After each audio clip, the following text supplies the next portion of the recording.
Hi friends, welcome to அக்ஷயா.com. குளிர்காலத்தில் தட நடுக்கமா, உடம்புல தெம்பே இல்லையா, அப்போ வாய்க்கு ருசியாக மணக்க இப்படி செஞ்சு கொடுங்க. இது வரைக்கும் இந்த மாதிரி சுவையாக செஞ்சு சாப்பிட்டு இருக்கவே மாட்டீங்க. ரொம்ப டிஃப்ரெண்ட்டான சுவையில் அருமையான ஃபில்லிங்கான பிரேக்ஃபாஸ்ட் ரெசிபி எப்படி செய்யறதுனா பார்க்க போகிறோம். அதுக்கு மிக்சிங் பவுலில் 1 கப் அளவுக்கு பாசிப்பருப்பு சேர்த்துக்கங்க. 100 கிராம் அளவு பாசிப்பருப்பு சேர்த்துருக்கங்க. அதே கப்பில் 1/2 கப் அளவுக்கு ஜவ்வரிசி, மாவு ஜவ்வரிசி தான் இந்த ரெசிபிக்கு சேர்த்து செய்யணும். அப்போ தான் நல்ல சுவையாகவும் மணமாகவும் இருக்கும். இப்போ சேர்த்து ரெண்டுத்தையுமே நல்லா தண்ணீர் முழுகிற அளவுக்கு ஊற்றி 2 முறை அலசி தண்ணீரை வடியை விட்டு எடுத்துகிட்டு வந்து ப்ரெஷர் குக்கரில் மாற்றிக்கங்க. இது மாதிரி ப்ரெஷர் குக்கரில் மாற்றிட்டு இப்போ எந்த கப்பில் பாசிப்பருப்பு எடுத்தோமோ அதே கப்பில் 6 கப் அளவுக்கு தண்ணீர் ஊற்றிக்கங்க. அப்போ தான் அடிப்பிடிக்காமல் கெட்டியாகவும் இல்லாமல் கரெக்டான பதத்தில் வெந்து வரும். இப்போ பாசிப்பருப்பு எடுத்த கப்பிலே 6 கப் அளவுக்கு தண்ணீர் அளந்து ஊற்றிட்டு இதோட ஒரு பெரிய சைஸ் கேரட் கட் பண்ணி சேர்த்துக்கங்க. கூடவே 1/2 கப் அளவுக்கு ஊற வச்ச பச்சை பட்டாணி, 2 மீடியம் சைஸ் பழுத்த தக்காளி, 1 மீடியம் சைஸ் பெரிய வெங்காயம் கட் பண்ணி சேர்த்துக்கங்க. கூடவே உரிச்ச பூண்டு ஒரு 10லேருந்து 12 பூண்டு பல், 2 பச்சை மிளகா கீரி சேர்த்துக்கங்க. ஒரு சின்ன துண்டு இஞ்சி பொடியாக கட் பண்ணி சேர்த்துட்டு இதோட 1/2 கப் அளவுக்கு ஃப்ரெஷ்ஷான முருங்கைக்கீரை சேர்த்துக்கங்க. இருந்ததுன்னா சேர்த்துக்கங்க, இல்லாட்டி நீங்கள் வெஜிடபிள் மட்டுமே சேர்த்து செய்யலாம். முருங்கைக்கீரை சேர்க்கறதுனால சுவை கூடுதலாக இருக்கும். இப்போ இது கூட 1/4 டீஸ்பூன் மஞ்சத்தூள், 1 டேபிள் ஸ்பூன் அளவுக்கு சாம்பார் பொடி சேர்த்துக்கங்க. கூடவே 1/2 டீஸ்பூன் மிளகு, 1/2 டீஸ்பூன் ஜீரகம், 1 டீஸ்பூன் உப்பு சேர்த்து நல்லா கலந்துக்கங்க. அடி வரைக்கும் நல்லா கலந்த பிறகு ப்ரெஷர் குக்கரை மூடி அடுப்பை மீடியம் ஃப்ளேமில் வச்சு 1 விசில் வர விட்டிங்கன்னா போதும். அதிலே வெந்து நல்லா சாஃப்டாகிடும். உங்ககிட்ட என்ன வெஜிடபிள் இருக்கோ, காலிஃப்ளவர், பீன்ஸ் எதுவாக இருந்தாலும் கட் பண்ணி சேர்த்துக்கங்க.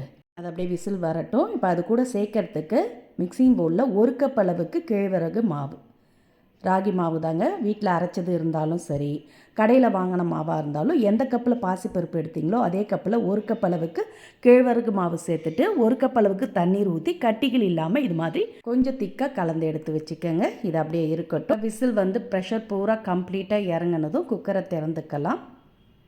விசில் வரும்போதே நல்ல கமகமன் மணமாக இருக்குங்க. பாருங்கள், நல்லா பாசிப்பருப்பு, ஜவ்வரிசி, வெஜிடபிள் எல்லாமே வெந்து சாஃப்டாக இருக்குது. இப்போ இதை அப்படியே நம்ம மேஷரால் மசிச்சு விட்டுக்கங்க. மத்து மேஷர் எதுவாக இருந்தாலும் அதால் நல்லா மசிச்சு விட்டுக்கங்க. வெஜிடபிள் சேர்த்ததே தெரியாது. வெஜிடபிள் சாப்பிடாத குட்டீஸ்க்கெல்லாம் இந்த மாதிரி செஞ்சு கொடுத்தீங்கன்னா ரொம்ப விரும்பி சாப்பிடுவாங்க. இது மாதிரி நல்லா மசித்த பிறகு இப்போ அடுப்பு ஆன் பண்ணி கொதிக்க விடுங்க. இது மாதிரி கொதி வந்ததும் இதில் நம்ம கரைச்சி வச்ச கேழ்வரகு மாவை ஊற்றிக்கங்க. ஊற்றி நல்லா கைவிடாமல் கலந்துக்கங்க. அடுப்பு ஹை ஃப்ளேம்லேயே வச்சு கலந்தாலும் கட்டிப்படாது. நம்ம கரைச்சி தான் ஊற்றிருக்கோம். ஒரு 2-3 நிமிஷத்துலேயே வெந்து திக்காக தொடங்கும். பாருங்கள், நல்லா கேழ்வரகு மாவு வெந்து கொஞ்சம் திக்கான பதத்துக்கு வந்திருக்கு.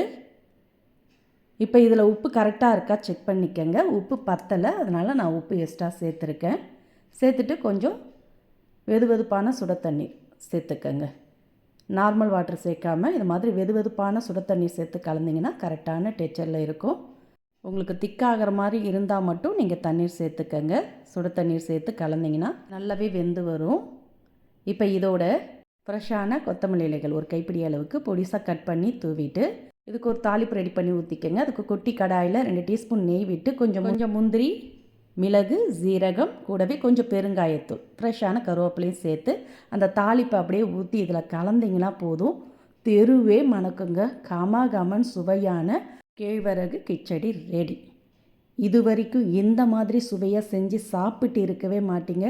ஒரு தடவை செஞ்சு கொடுத்து பாருங்கள். செஞ்ச உங்களுக்கே பாத்திரத்தில் கொஞ்சம் கூட மிச்சம் வைக்க மாட்டாங்க.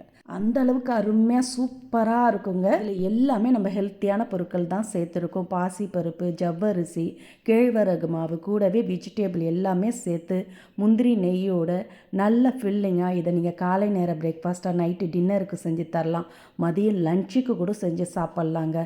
எப்பவும் ஒரே மாதிரி செய்யாமல் டிஃப்ரெண்ட்டான சுவையில் ஆரோக்கியமான இந்த ரெசிபியை ட்ரை பண்ணி பார்த்துட்டு உங்களோட கருத்துக்களை கமெண்டில் தெரிவிங்க. இந்த ரெசிபி பிடிச்சிருந்தால் லைக் பண்ணுங்கள், ஷேர் பண்ணுங்கள். மறக்காமல் நம்மளுடைய சேனலையும் சப்ஸ்கிரைப் பண்ணிவிடுங்க. நன்றி, வணக்கம்.